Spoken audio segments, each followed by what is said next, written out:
Hola, muy buenas tardes a todos. Bienvenidos, lectoras y lectores, científicos, científicas.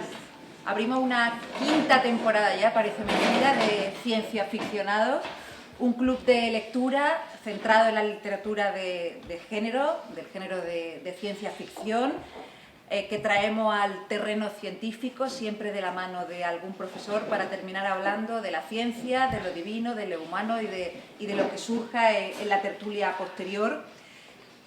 La idea y el objetivo siempre es debatir sobre ideas científicas e intentar encender alguna luz sobre tantas y tantas preguntas sin respuesta. Esta es una iniciativa de la Unidad de Cultura Científica y de la Fundación Española para la Ciencia y la Tecnología, que financian todas las actividades incluidas en el cuarto Plan Anual de Divulgación Científica de la Universidad de Córdoba. Y un año más le damos las gracias a este sitio tan especial, el Astronauta, que nos sirve de escenario para nuestra tertulia.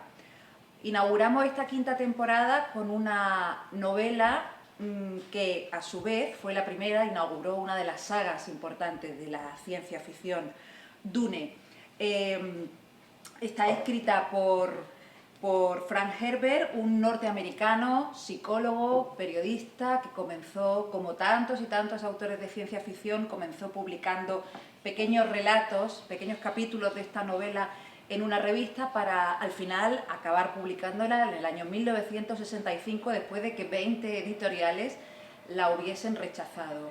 La novela se llevó premios importantes de ciencia ficción, hasta la fecha ha vendido más de 12 millones de ejemplares y hay una película del año 84 dirigida por David Lynch, Dune, aparte de una serie de televisión y algún que otro proyecto fallido del que luego también hablaremos. En aquella película, que seguro que muchos habréis visto, Kyle Mahalan, jovencísimo, hacía de Paul Atreides, y Sting, el cantante, del heredero de la casa Harkonnen. Dune es principalmente una historia de evolución adaptativa, de superación personal y colectiva, y en la novela podemos entrever e interpretar como lectores perlas de la filosofía, de la política, de la historia, de la ecología, de la religión y de muchísimos otros temas. Los conflictos entre las diferentes casas protagonistas de esta novela y su forma de ver el imperio, a mí como lectora, si queréis luego lo debatimos, me ha recordado algunas veces a Juego de Tronos, otros a la Guerra de las Galaxias y muchos a Lawrence de Arabia. De todo esto y de mucho más vamos a hablar hoy con nuestro científico invitado, Tom van Balegan. Lo he dicho más o menos bien. Sí, perfecto. Doctor ingeniero agrónomo, profesor del área de Ingeniería Hidráulica del Departamento de Agronomía en la Universidad de Córdoba. Él ha sido profesor visitante en universidades de Estados Unidos, de Japón y de Australia, qué suerte, y su trabajo se centra en la interfaz agua-suelo, sostenibilidad agrícola, erosión de suelo, cambio climático, secuestro de carbono, hidrología, y dirige la instalación en la Universidad de Córdoba de Techo Verde. Y yo, antes de entrar en materia, le tengo que preguntar a Tom qué es esto de los techos verdes, que suena tan bien. Sí, la verdad que sí, que es un proyecto muy interesante, es un tema muy interesante. Los techos verdes básicamente son los espacios urbanos, los techos de los edificios convertidos a espacios verdes, a jardines, incluso a espacios donde se pueden producir frutas y verduras. Básicamente, aquí en el Mediterráneo o en países nórdicos existen mucha variación de temperatura. Aquí tenemos un clima en Córdoba muy desfavorable durante el verano, hace mucho calor.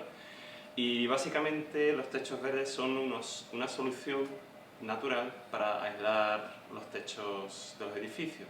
¿Cómo? Pues al poner una pequeña capa de suelo y al poner diferentes plantas. Esto tiene muchos otros beneficios añadidos, como por ejemplo que también retienen agua de lluvia, que como hidrólogo es una cosa que a mí me... Digamos que tenemos mucho hormigón, pues son como desiertos, como se describe en el libro. No retienen agua, cada gota de agua que cae se pierde. Y los techos verdes son un sistema para retener ese agua localmente.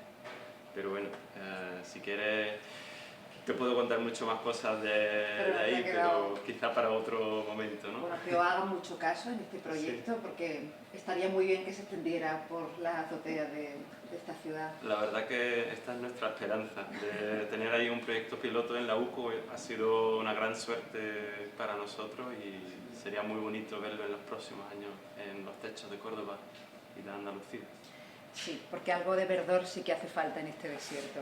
Bueno, pues escuchando hablar a Ton como hidrólogo y escuchándote hablar de retener el agua, creo que nos hemos podido escoger a un mejor científico para hablar de Dune, porque de todo esto y de mucho más habla la novela. Os sitúo muy brevemente, supongo que casi todos estáis familiarizados con el libro, para los que lo leísteis hace mucho tiempo o visteis la peli hace mucho tiempo.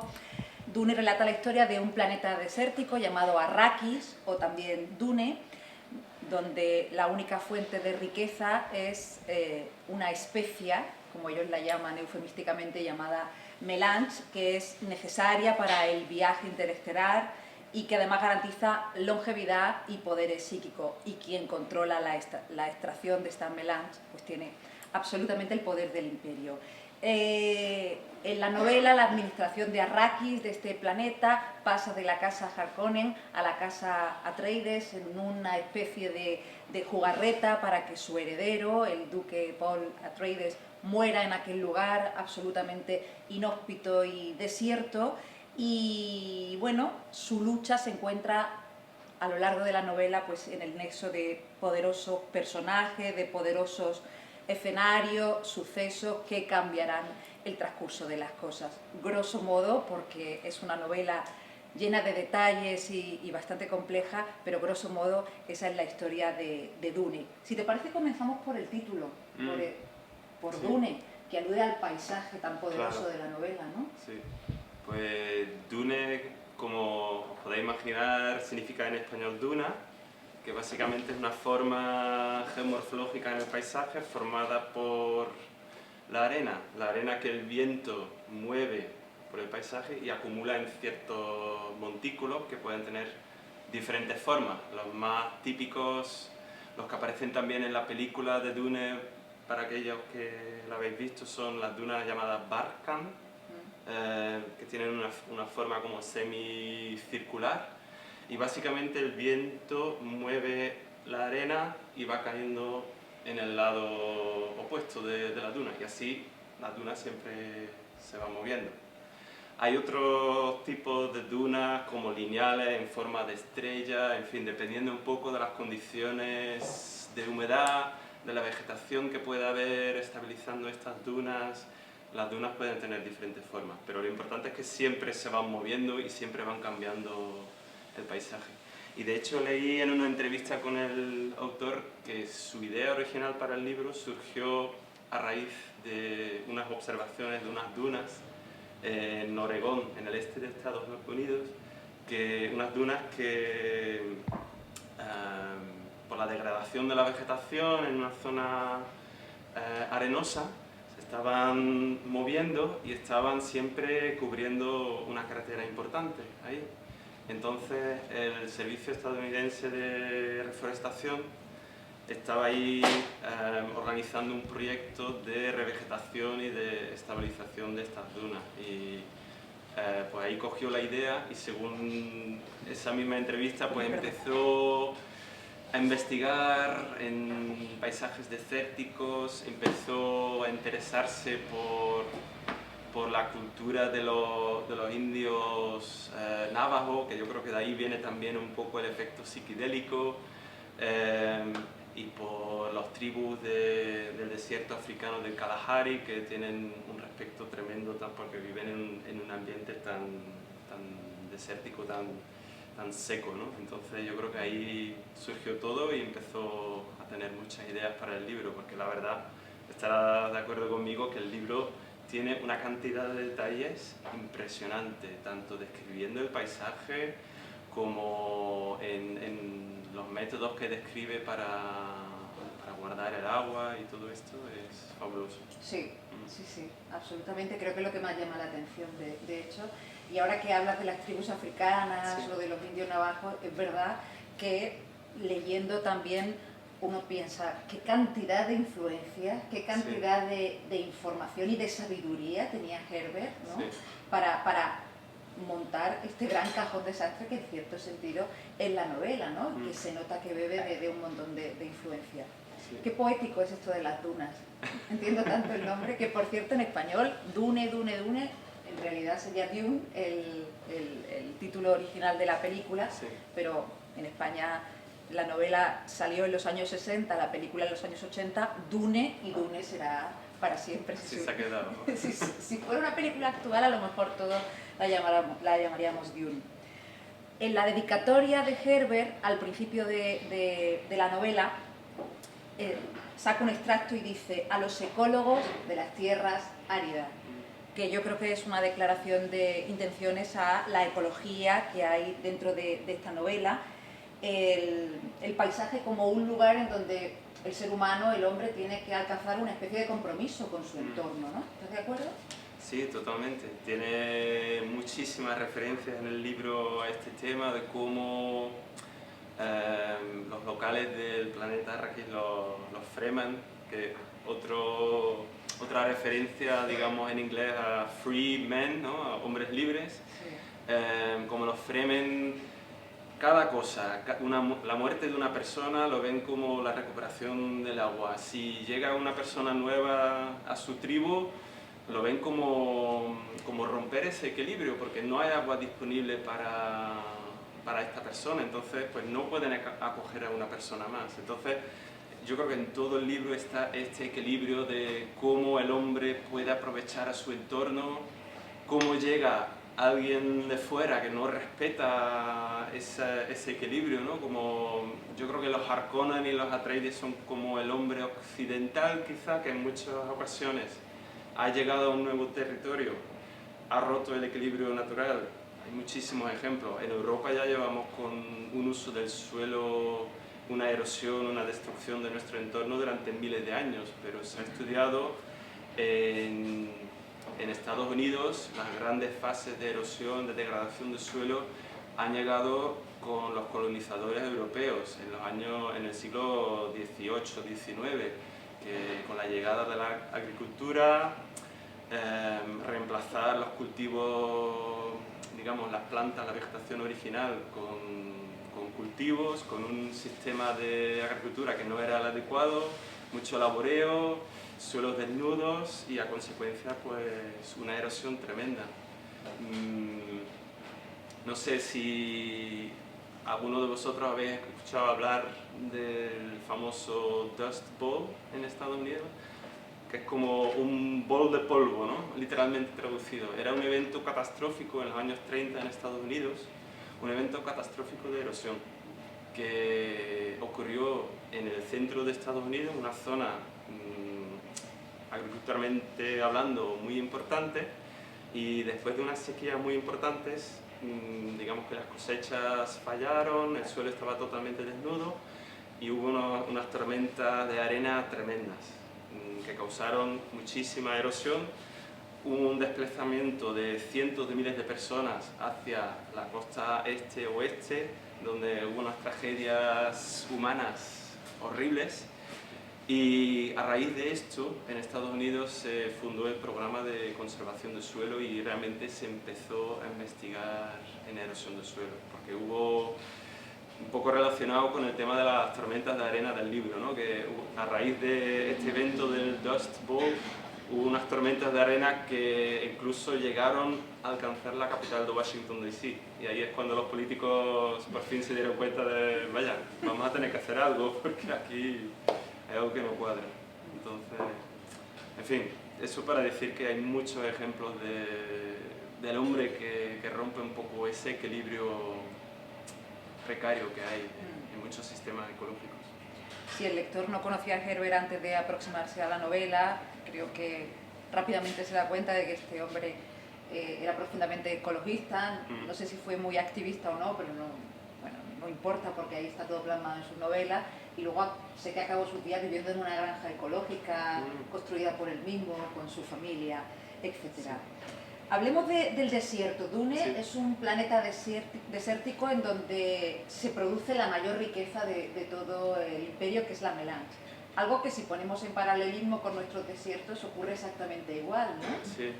Los desiertos, esos lugares tan inhóspitos, son naturalmente una gran fuente de riqueza siempre, ¿no? Sí, es curioso. Hay algunos desiertos en nuestro planeta que la razón de su riqueza está en el clima. Son zonas donde hay mucha evaporación, entonces hay mucha acumulación de sales y minerales que luego pueden ser extraídos para usar, por ejemplo, como fertilizantes.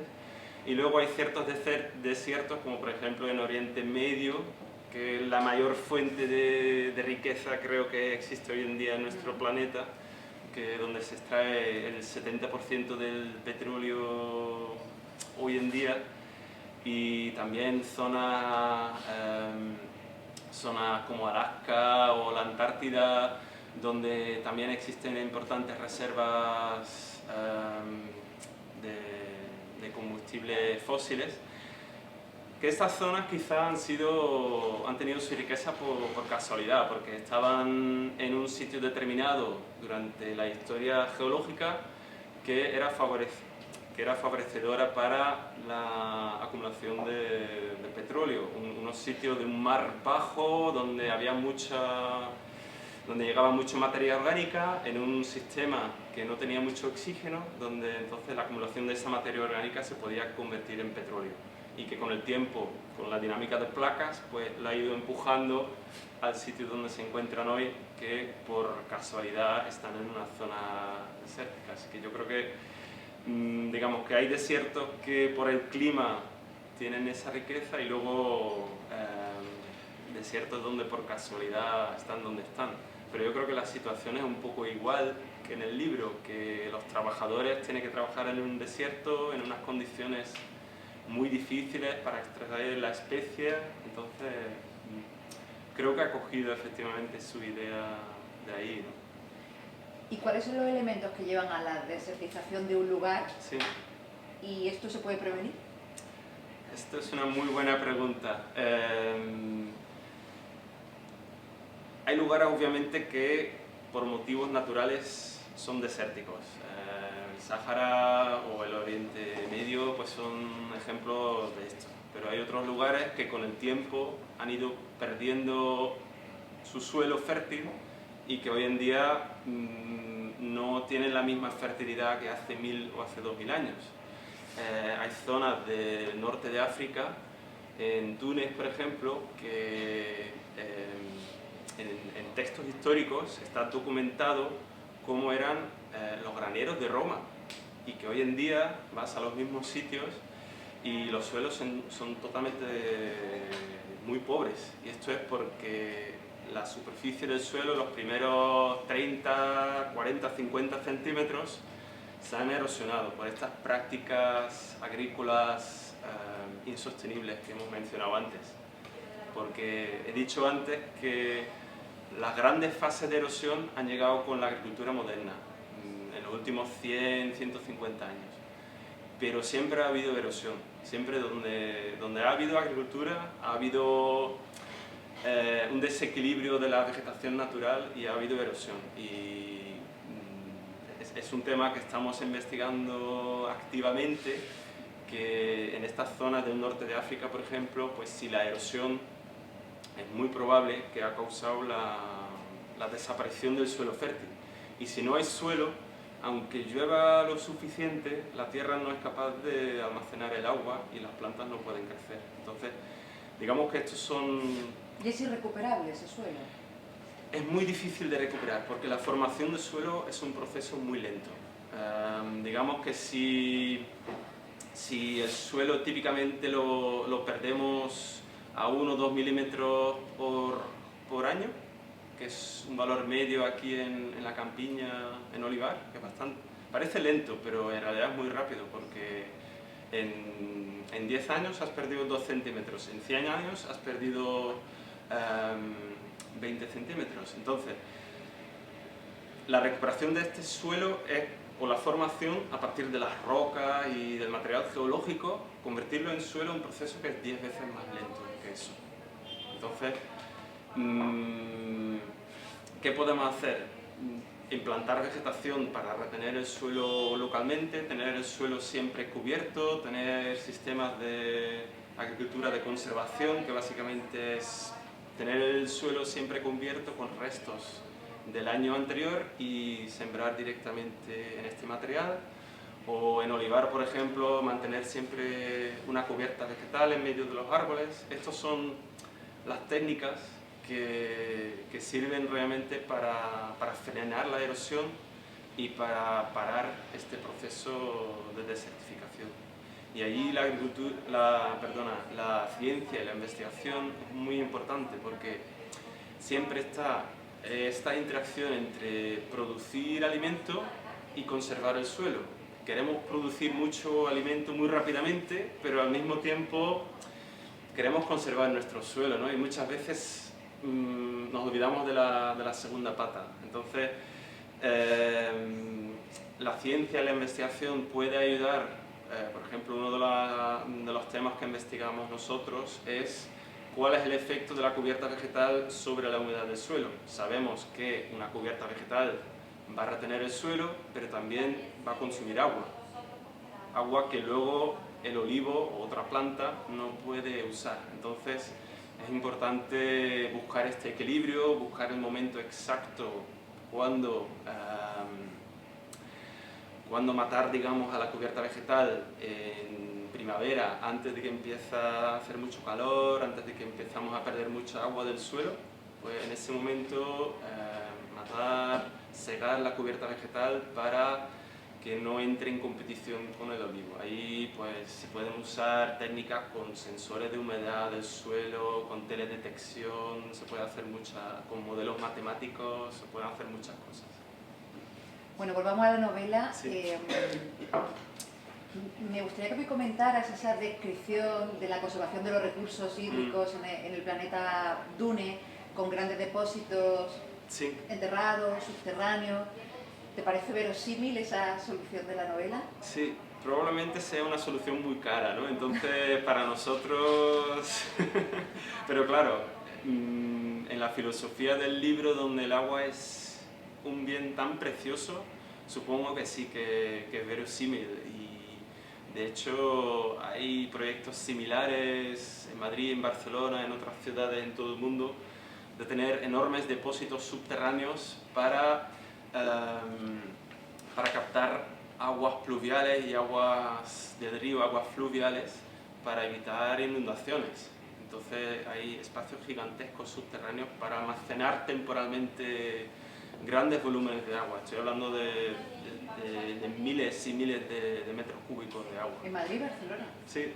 En Barcelona tiene una situación geográfica un poco particular, con las montañas muy cerca, donde se genera muy rápidamente escorrentía si llega una tormenta y muy rápidamente llega a la ciudad y puede provocar inundaciones. Entonces, en este tipo de entornos, aunque sea una solución cara, pues puede ofrecer un alivio, ¿no? De tener este agua temporalmente guardado en algún sitio. En otros países más del norte de Europa se usan otras soluciones, por ejemplo en Holanda, que es el país de los diques, donde gran parte del país está por debajo del nivel del mar y de hecho está por debajo del nivel de los ríos. Muchas veces se ven los diques, el río está en medio y las casas están debajo.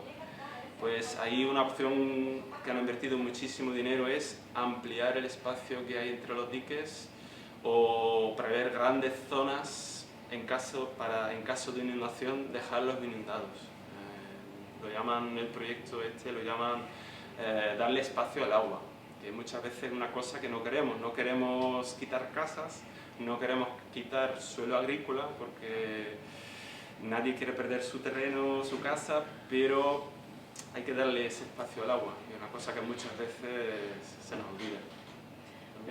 La novela está llena de artilugios también, que yo creo que son de mucha creatividad literaria, ¿no? Para conservar, para retener y conservar este agua. A mí me fascina lo de los trajes, ¿no? Con los pequeños depósitos, aprovechando absolutamente cualquier gota de agua que produzca nuestro cuerpo. Y leyendo la novela he llegado a pensar, ahora que de alguna manera, bueno, pues todos tenemos aquí en este territorio acceso al agua prácticamente ilimitado y por desgracia menos conciencia de la que deberíamos, llegará un momento y un momento cercano, que no sé si nosotros viviremos, pero que tendremos que tener una conciencia tan, no digo tener un traje, ¿no?, que pueda guardar nuestra agua, pero tener una conciencia de conservar el recurso, no sé, multiplicada por 100 de la que tenemos. ¿No tendremos más remedio? Yo creo que sí, ¿eh? Y quizá no esté tan lejos como a lo mejor algunos de nosotros podemos pensar. Es que estamos en un clima mediterráneo y el clima está cambiando muy rápidamente, esto es un hecho, ya está probado. Me alegra que no sea un negacionista del cambio climático. No, en absoluto, en absoluto. Si quieres hablamos de cambio climático en otra ocasión. Lo único que los científicos no sabemos es hasta qué medida va a cambiar el clima, pero sabemos que va a cambiar y sabemos que va a cambiar para mal. Y yo creo que el ejemplo más próximo lo tenemos en California, donde acaban de pasar una sequía de varios años, creo que estaba en 5 o 6 años, donde han tenido una falta absoluta de agua. Y California, para los que habéis estado ahí, es muy similar a nuestro entorno. Podría ser una copia de Andalucía. La vegetación es igual, el paisaje es muy similar, los cultivos son similares. Y han tenido grandes problemas, porque en California el Valle de San Joaquín es, digamos, la zona más importante de producción de hortifrutícola de Estados Unidos, y si no se puede producir ahí tienen un problema serio. Y de hecho se han impuesto muchísimas restricciones en el riego para uso privado de los jardines, cosa para los americanos que todos quieren su jardín verde y bonito, horrible, para incluso lavar el coche, que si habéis visto las series americanas, todo el mundo el domingo está lavando su coche, o sea que cosas de profundo impacto en la sociedad americana. Si vas a un hotel ahí, pone en cualquier parte, conserva el agua, haz esto, haz lo otro, no dejes el grifo abierto, reuse tu toalla. Y realmente han agotado muchos de los recursos hídricos de los embalses, que algunas estimaciones dicen que van a tardar décadas en recuperarse. Han impuesto soluciones para evitar la evapotranspiración de los embalses, como llenar la superficie de los embalses con pelotas flotantes para obstruir un poco la evaporación de los embalses. Y yo creo que es una cosa que va a llegar aquí, porque aquí tenemos un año bueno de lluvia y luego tenemos 5 malos. Bueno, ya hemos sufrido sequías importantes, además. Hemos sufrido sequías importantes y vamos a volver a sufrir sequías importantes, de eso no cabe duda.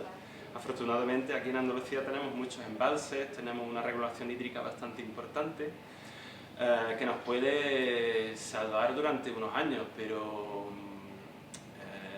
estoy seguro que esta limitación de agua la vamos a sufrir, estoy seguro, y vamos a tener que aprender a reutilizar más el agua de lo que estamos haciendo.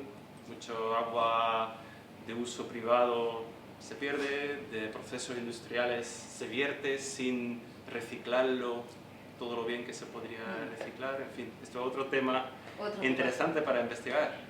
Bueno, de hecho, a ver, odio las predicciones catastrofistas, pero es verdad que ya he escuchado a varios historiadores pronosticar que si hay una gran guerra próximamente, esta guerra será por el agua, seguramente, en el planeta, y tiene cierto sentido, ¿no? Escuchándote hablar y sabiendo cómo están las cosas, pero quién sabe. Sí, es posible. Eso, yo no me atrevería a aventurarme en predicciones bélicas, pero es verdad que vamos a tener que cuidarnos y colaborar posiblemente con otros estados, con otras comunidades, que lo de compartir agua es un tema delicado, ¿no? Aquí cuando se habla de un trasvase entre dos ríos, todo el mundo se pone muy nervioso, hay mucha animosidad, pero sin embargo es un tema que se debería de hablar y se debería de optimizar el uso de los recursos hídricos de la mejor forma, no decir este agua lo guardo para mí porque está en mi cuenca, en fin. Los Fremen, de hecho, tenían planes de derretir los polos y utilizar ese agua en sus cubiertas Sí. vegetales. A mí esto sí que me parece muy de ciencia ficción, no sé qué opinas tú. Bueno, de cierto modo yo creo que ya estamos haciendo ese plan de derretir nuestros polos. Estamos emitiendo cantidad de CO2 a la atmósfera y parece que nadie quiere pararlo, así que no sé si es algún plan ahí a nivel político de decir vamos a aumentar los recursos hídricos. En fin, no lo sé. Creo que sí, obviamente a esa escala es un plan un poco de ciencia ficción, ¿no? Pero creo que si una lección de ahí podemos extraer es que tenemos que cuidar lo que tenemos, porque creo que en el planeta Tierra los recursos hídricos, pues no estamos en esta situación de Arrakis, así que vamos a conservar lo que tenemos. Bueno, hablamos de la escasez de agua como algo que puede pasar en el futuro, y esto ya le está ocurriendo a muchísima gente en muchísimos puntos del planeta, que la falta de agua pues está provocando éxodos de muchos lugares, de más de los que nos gustarían. ¿Cómo está trabajando la ciencia y el área de tu investigación para paliar en cierta medida estos éxodos que provoca la falta de agua? Bueno, es una interesante pregunta, y yo creo que la ciencia, sobre todo la hidrología, la ciencia del suelo, que son los que el agua y el suelo lo que nos determina poder hacer una agricultura sostenible y producir alimentos, que realmente la falta de alimentos es lo que empuja a esta gente a salir de sus zonas, ¿no? Yo creo que en las últimas décadas hemos avanzado muchísimo en la cuantificación adecuada de los recursos que hay y las presiones que estamos ejerciendo sobre ellos.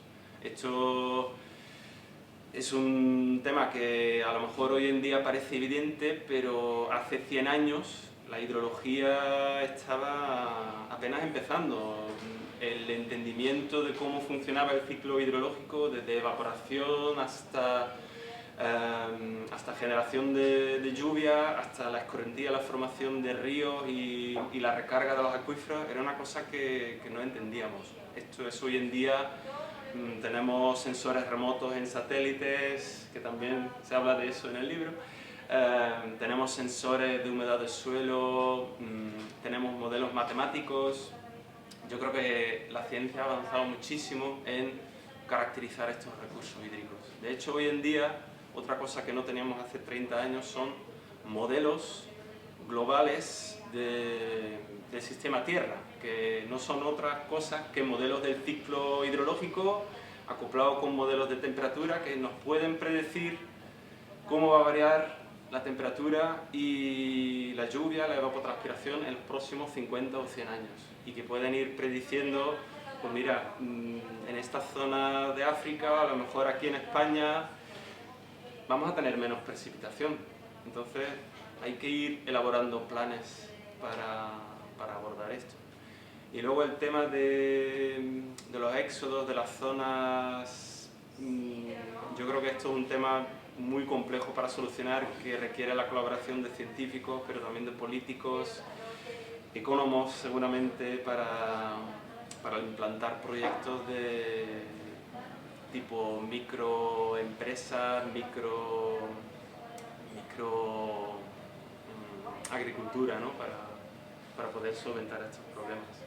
Creo que la ciencia ya se conoce, se sabe lo que tenemos que hacer para conservar el suelo, para producir de manera sostenible, pero las soluciones a pie en estas zonas tan desfavorecidas son muy complejas y requieren una colaboración de muchos campos. El agua es tan importante en Dune que esa especie de veneno iluminante que en la parte más esotérica de la novela pues toman algunos de sus personajes para entrar en distintos trances, etcétera, se llama agua de la vida. O sea, sí, que la melange es realmente la especia, pero el agua es lo más importante desde mi punto de vista, o al menos ese es el mensaje o el objetivo que quiere trasladar Herbert, ¿no? Sí. En esta novela. Vamos a dejar el agua, si te parece, entramos en otros terrenos que no son los tuyos, pero ya aprovechamos y abrimos enseguida debate con el público, porque como decía al principio, en esta novela también hay grandes perlas filosóficas, históricas, políticas, religiosas, místicas, etcétera. Y me hace gracia porque en estos últimos 5 años que hemos leído tantas novelas de ciencia ficción, o al menos en mi caso, que no era demasiado aficionada al género, he leído muchísimas, he visto o he intuido algo del futuro más tecnológico, pero me llama muchísimo la atención que cuando se describen sociedades del futuro, y la de Dune de 20.000 años del futuro, casi siempre, en la mayoría de los casos, sus estructuras son medievales.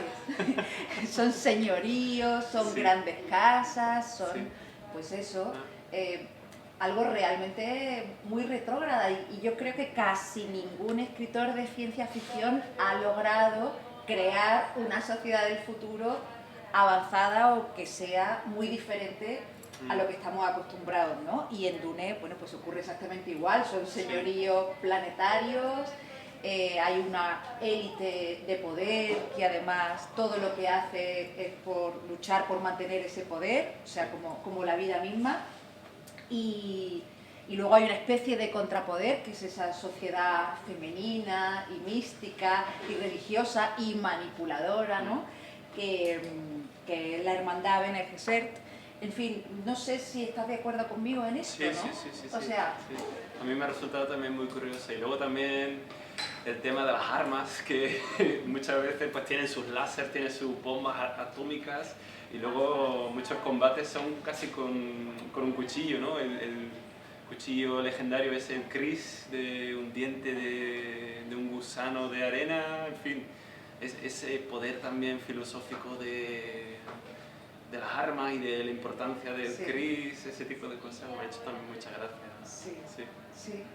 Es que al final el objetivo casi siempre es el mismo, ¿no? Dominar el futuro de una especie, sea la que sea. Creo que en eso, me vaya a permitir que lo diga y luego me lo discutís, pero los novelistas de ciencia ficción en general y como pauta son bastante conservadores, son mucho más innovadores en otras cosas que no en recrear estructuras sociales del futuro. Luego está el mesianismo, ¿no?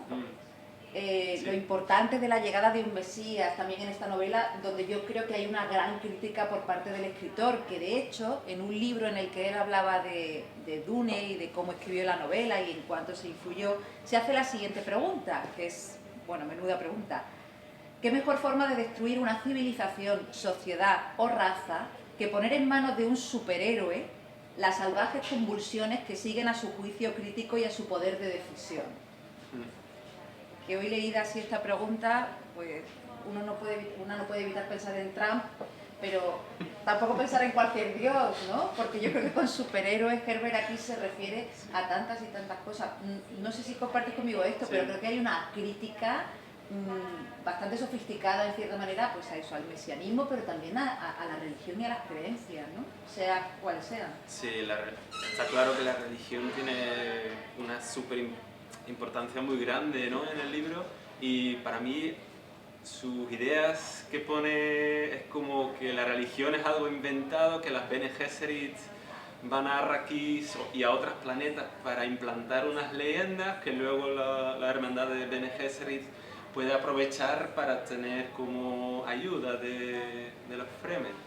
Así que sí, parece una dura crítica en la religión.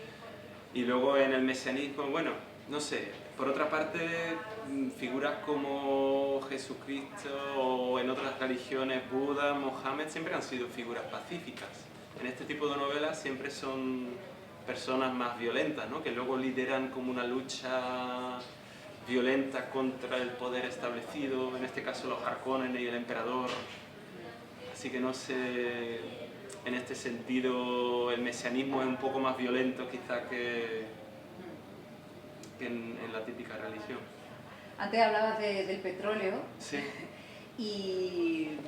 Y seguramente muchos lectores que a lo largo de esta década han leído Dune han visto muchos paralelismos entre el petróleo y la melange de la novela. De hecho, esa Choam, esa organización de la novela, recuerda un poco a la OPEP. No sé si tú lo has llegado a pensar, pero... Sí, totalmente.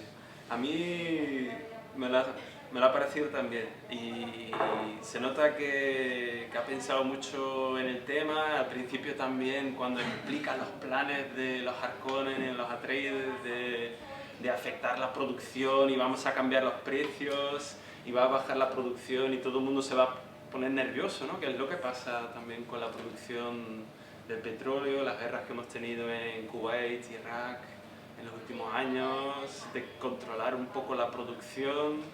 Sí, muy similar.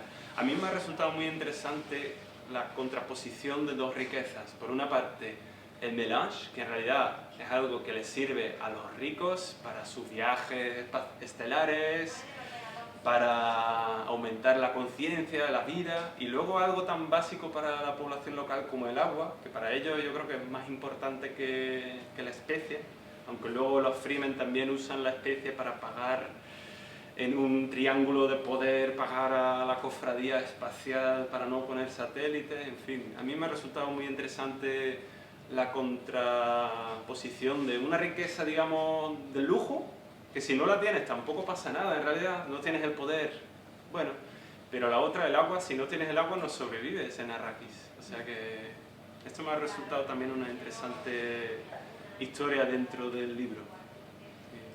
Bueno, pues Tom nos ha ilustrado, nos ha dado además su percepción de la novela y estamos deseando escucharos a vosotros, tanto si queréis darnos vuestra opinión sobre Dune.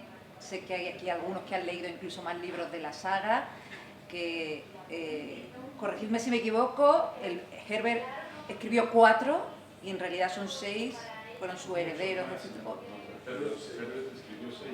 Tiene 4. Y los hijos tienen otros 7. El hijo Pero tiene aunque no merece la pena. Son 13 en total. ¿Merece la pena?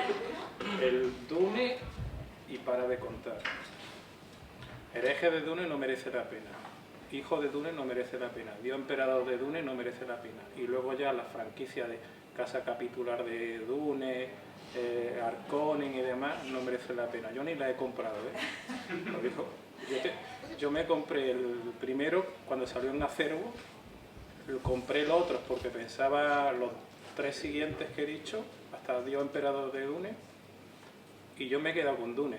No he podido leer el segundo, ni el tercero, ni el cuarto, y ahí los tengo desde hace años. Pero es que como lector que eres muy de ciencia ficción, ¿qué te parece que esa pregunta que lanzaba Marta sobre las sociedades que imaginan los autores de ciencia ficción? Que yo iba a corregir. Por ejemplo, Stanislas Lem, en Regreso de la Estrella, es una sociedad futura que te queda alucinado. Pero no es lo común. No es lo común. Que por lo menos en los títulos O sea, que vamos merece viendo, la pena leer Regreso. pero es que Stanislas Lem no es común nada. Bueno, Lem, la historia es de un astronauta que por dilatación del tiempo... ¿Cuál es el título? Regreso de la Estrella. No confiar con Viajes de la Estrella, dijo Antichi, que es también de Stanislas. Bueno, pues la sociedad futura yo aluciné, porque una de las cosas que corrigen es la violencia. Se vetalizan. Y la sociedad que te pone, cómo viven, cómo son los edificios, las relaciones sociales que tienen, son distintas, la ambición, todo eso desaparece. Los viajes a la estrella han desaparecido. Están regresando la gente de la estrella, los que fueron exploradores espaciales, pero esa sociedad no tiene interés por hacer. Vive en la comodidad, no tiene nada más. Vale, pero esa Pero puedes apuntar si quieres otro de ellos. Bueno, Que eso lo haces Hay otra cosa de estrellas. Dune que a mí me llamó más la atención. modera. Bueno, me callo, pero... No, es que termina. No, yo la verdad es que es una novela poliédrica. O sea, al principio una novela ecológica, de luchas políticas, de biología, pero yo también lo que más me llamó la atención fue el mesianismo, la fundación de una religión, curiosamente en el desierto, como muchas religiones monoteístas. A mí me llamó la atención mucho y lo asimilaba mucho al islamismo, ¿sabes? Y más incluso había una guerra santa, que se ha dicho que aquí había guerra santa, ¿eh? Había una yihad. La yihad birlerana la tienen ellos, es decir, conquisto por imponer la religión. Y la verdad que esa parte no me gustó.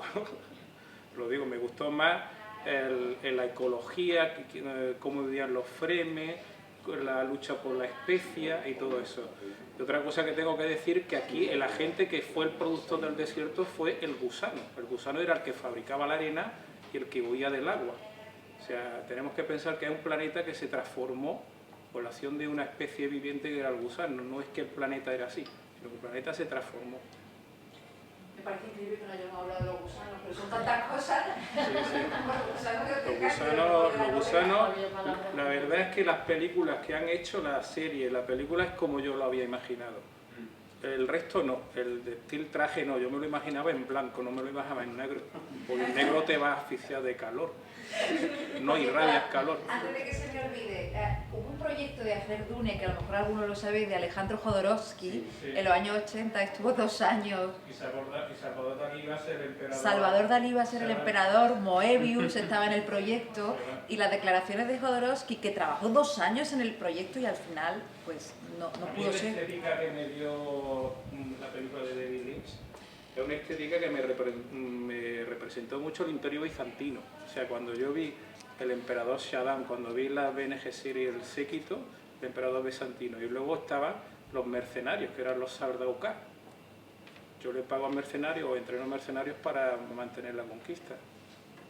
Pues recomiendo, hay un documental de Jodorowsky explicando todo aquel proyecto que es súper interesante. Además, él decía que si hubiera hecho Dune, le hubiera gustado mucho que el espectador se sintiese como si hubiese consumido LSD. Entonces es una pena que no terminara. Carlos. No, yo estoy muy de acuerdo con lo que dicen. Desde luego la película de Dune, yo también cuando la vi, pues era como lo pensaba, ya está muy bien hecha.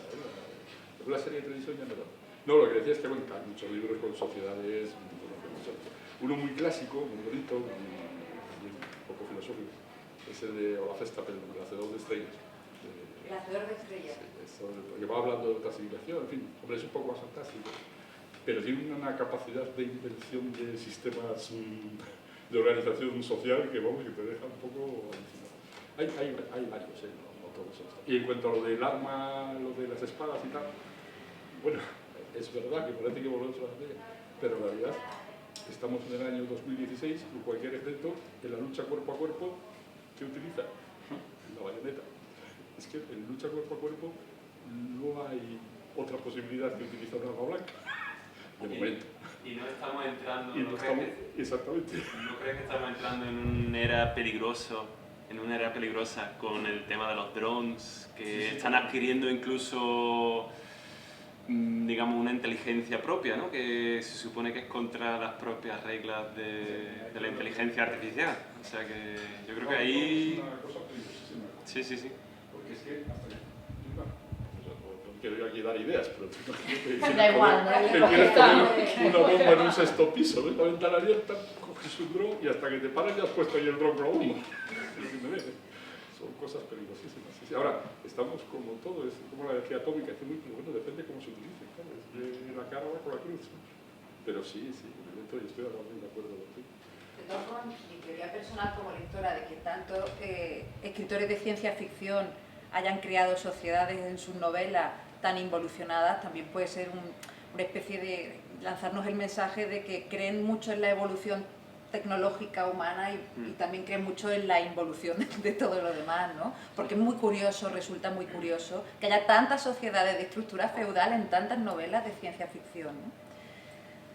Tiene la palabra la periodista de agricultura más importante del mundo mundial.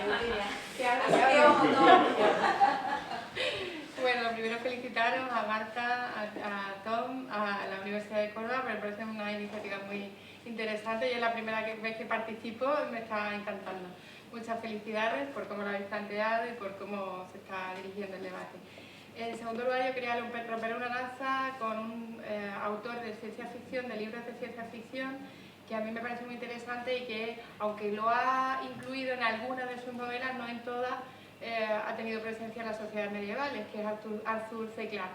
Me parece que no podemos olvidar que ha habido gente que ha imaginado el futuro de otra manera y otros mundos completamente avanzados a la misma vez o paralelamente a como él ha imaginado el futuro, que estamos hablando de un hombre del pasado, absolutamente, o sea, de hace muchos años. Y a mí sí me gustaría preguntaros varias cosas, a ver que, más allá de la novela, que no la he leído, que la leeré porque me habéis animado a ello, mucho, además, con mucha intensidad. Me gustaría plantear un debate que es por qué, si hay realmente una necesidad tan grande que existe de conservar un recurso tan importante como el agua, no hay una conciencia social paralela en torno a la huella hídrica, por ejemplo, igual que la hay con la huella de carbono, con nuestra... Es decir, ¿por qué socialmente no percibimos la necesidad de conservar ese bien?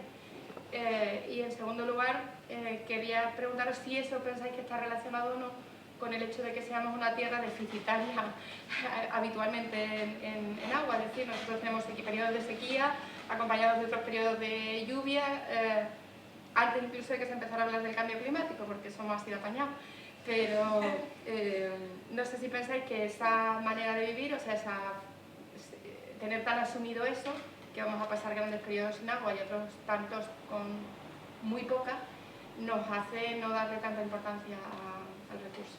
Muchas gracias.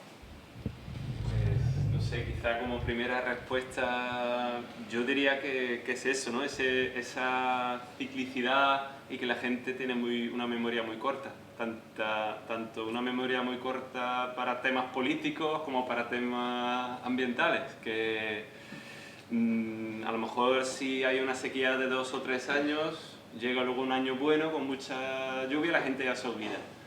El problema es si estos años de sequía se extienden un poco más, y un poco más no tiene que ser tanto. Creo que en California eran 5 o 6 años, y a partir de ahí empezamos a agotar nuestras reservas hídricas, empezamos a agotar nuestros embalses y tenemos que tomar decisiones duras de decir, el agua que tenemos, ¿para qué lo usamos? ¿Lo usamos para consumo humano? ¿Para agricultura? ¿Para campos de golf? ¿Para qué, no? Entonces... Decisiones duras que casi nunca un político quiere tomar. Exactamente, yo creo que ahí está lo trágico de la situación. Y lo que decía Sí. Maru de la huella hídrica, eso Sí. me ha parecido muy interesante. Porque Es una cosa que yo creo que está tomando ahora ímpetu. Tengo compañeros en mi grupo de trabajo que están calculando la huella hídrica de la fresa en Doñana, por ejemplo. Entonces, yo creo que es una cosa que todavía no hay mucha gente que lo conoce, pero yo preveo que en los próximos años, si los fabricantes ya lo están demandando para indicar en sus productos, entonces yo creo que ahora mismo es un tema que más bien se preocupa gente muy ecológicamente sensible, pero que yo creo que está llegando a la gran sociedad también. Quizá es cuestión de un par de años más. Y quería otra pregunta. Antes has dicho lo de la sequía de California y yo me preguntaba si aquí ocurriera, ¿qué haríamos?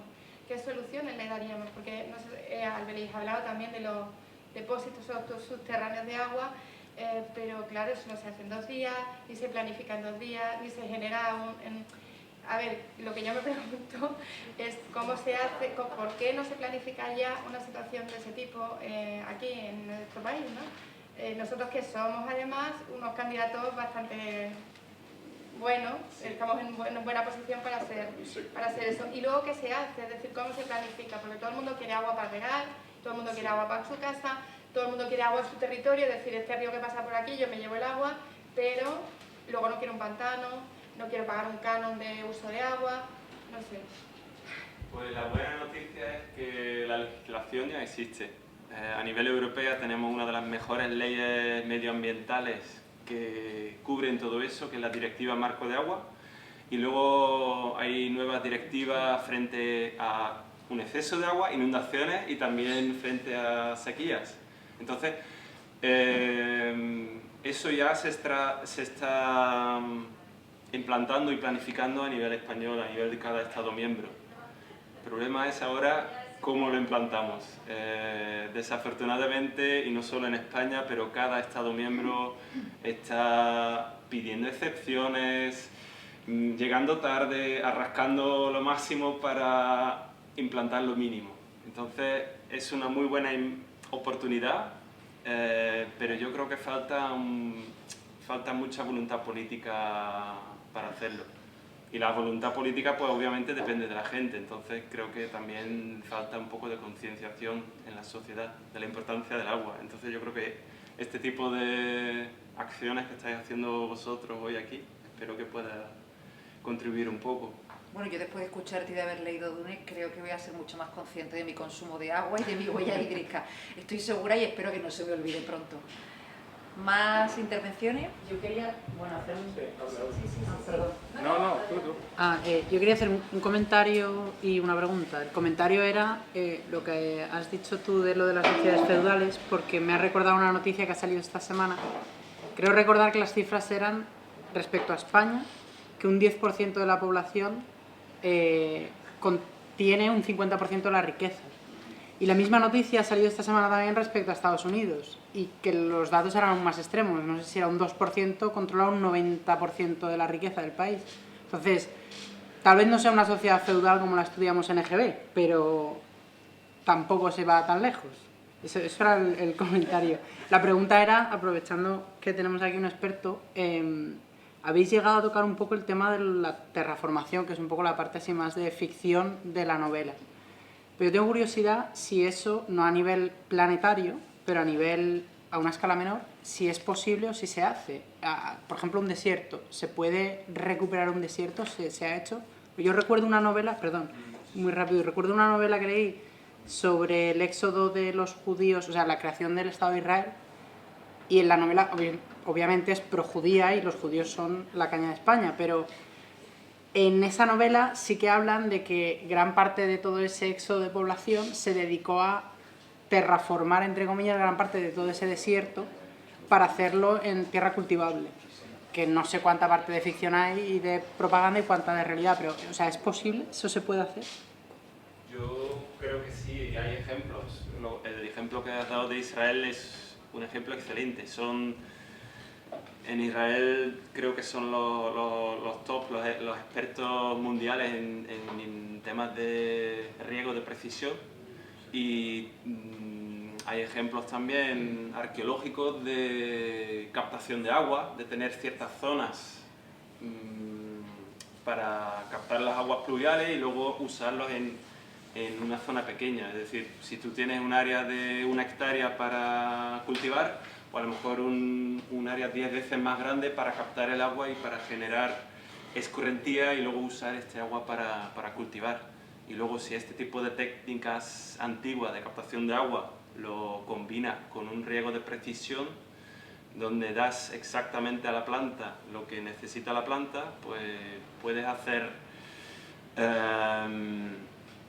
hacer maravillas en términos de usar un área, un desierto quizás, que tiene un suelo pobre y que tiene pocos recursos hídricos, ¿no? Y otros ejemplos que se me vienen a la cabeza, que siempre doy también a mis alumnos, de un desierto en China, se me escapa ahora mismo el nombre, que siempre tenía una erosión eólica muy grande, causaba grandes tormentas de arena que luego afectaban a la calidad del aire de las ciudades en el entorno. Entonces el gobierno chino implantó unas medidas de reforestación, de poner también material vegetal muerto en unas zanjas con un espaciamiento de pocos metros en todo ese desierto. Entonces se puede hacer, pero son esfuerzos muy grandes y que requieren muchísimo labor, muchísimo tiempo, muchísimo dinero. Pero sí que hay ejemplos y se puede hacer. Entonces creo que la pregunta es, ¿cuánto nos vale esto, no? ¿Vale la pena? En algunos entornos donde no hay otra opción como en Israel y que quieren tener autosuficiencia en términos de comida, pues sí, vale la pena invertir el dinero. En otros entornos, países pobres de África, pues probablemente no será factible económicamente. Y con respecto a tu reflexión primera, estoy totalmente de acuerdo y voy a la cita de Lampedusa, todo cambia para que todo siga igual. Yo estoy convencida de eso. Ahora todo es mucho más sofisticado, pero en el fondo creo que es lo mismo, ¿no? Quería comentar, Arthur C. Clarke no yo imagino mucho el futuro, es un escritor de la ciencia ficción inmediata. El que lea relatos de Arthur C. Clarke, relatos del futuro, historia del futuro próximo, 2001, por eso no son sociedades futuras, son sociedades muy inmediatas. La única que imagino un poco que cambiaría y hacia una cosa que no sabemos es el fin de la eternidad. Pero estos los relatos de Arthur C. Clarke son todos muy inmediatos. Son, vamos, que si los lees casi estás viviéndolos. En Israel estaba el Palacio de Herodión con la de las cisternas. El Palacio de Herodión que está en una colina artificial. Bien, ¿no? Arthur C. Clarke imaginó el futuro presente, dentro de 20 o 30 años, nada más. Pero para él era el futuro, claro. Pero un Para futuro nosotros muy es inmediato. Es claro. que aquí estamos hablando de una novela que estamos en el año 10.000. Año 10.000 no sabemos cómo seremos. Hombre, tiene pinta de que habremos destruido el planeta, seguramente. O varios. Yo no sé, pero vamos, una reflexión personal mía. Hay gente que piensa que destruyendo este se van a encontrar otros más cerca. Y cerca no están. O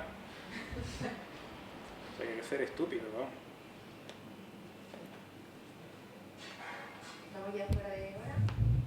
Bueno, pues si nadie dice nada más breve, os emplazamos a nuestra próxima cita de Ciencia Aficionados, que esta temporada tendrá 3 citas más. La siguiente será el 22 de febrero, con la novela Divergente, que Elena Lázaro pronostica que vamos a llenar el astronauta de adolescentes. Hay que traerlos, ¿eh? Eso estará muy bien. La novela Divergente de Verónica Roth, por si la buscáis y os apetece leerla para el 22, y la comentará una profesora del Departamento de Psicología de Ciencias de la Educación, la profesora Rosario Ruiz. Muchas gracias a todos por venir, muchísimas gracias, Tom, ha sido un placer escucharte. Gracias a vosotros por traerme aquí, ha sido un placer también.